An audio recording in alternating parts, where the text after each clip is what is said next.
সালাম আলাইকুম এভরিওয়ান। আজকে আমি আপনাদেরকে দেখাবো কিভাবে ঘরে বসে বানাতে পারবেন ল্যাম্ব শ্যাঙ্ক। তো প্রথমেই আমি আমার ল্যাম্বের পিসগুলোকে ভালো করে ওয়াশ করে নিচ্ছি। এরপর একটি ট্রেতে করে ভালো করে ব্ল্যাক পেপার অ্যান্ড সল্ট দিয়ে মিক্স করে নিব।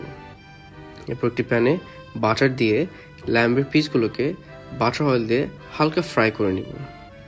এরপর 3 ধরনের ক্যাপসিকাম আমি চপ করে নিয়েছি। এটার সাথে অনিয়ন চপ অ্যান্ড কিছু গার্লিক চপ নিয়ে একসাথে মিক্স করতে থাকবো এবং নাড়াতে থাকবো। এরপর অ্যাড করে দিচ্ছি টমেটো পেস্ট। আমি আপনাদেরকে দেখিয়েও দিচ্ছি কোন ব্র্যান্ডের টমেটো পেস্ট আমি ইউজ করেছি।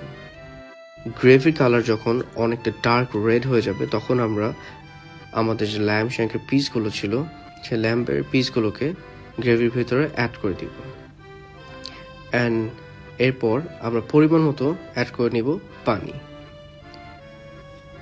অ্যাড করার পরে আমরা উপরে দিয়ে দিব তেজপাতা আর পার্সলে, যাতে সুন্দর একটা ফ্লেভার আমরা পেতে পারি। And most of us we know that যে ল্যাম্ব শ্যাঙ্ক হলো একটি আমেরিকান ডিশ। সো দেখা যায় যে ওরা রেড ওয়াইন ইউজ করে, and we are Bangali Muslim, so we can not use any red wine. So আমরা এর পরিবর্তে ইউজ করেছি grape juice. See the result, the final result.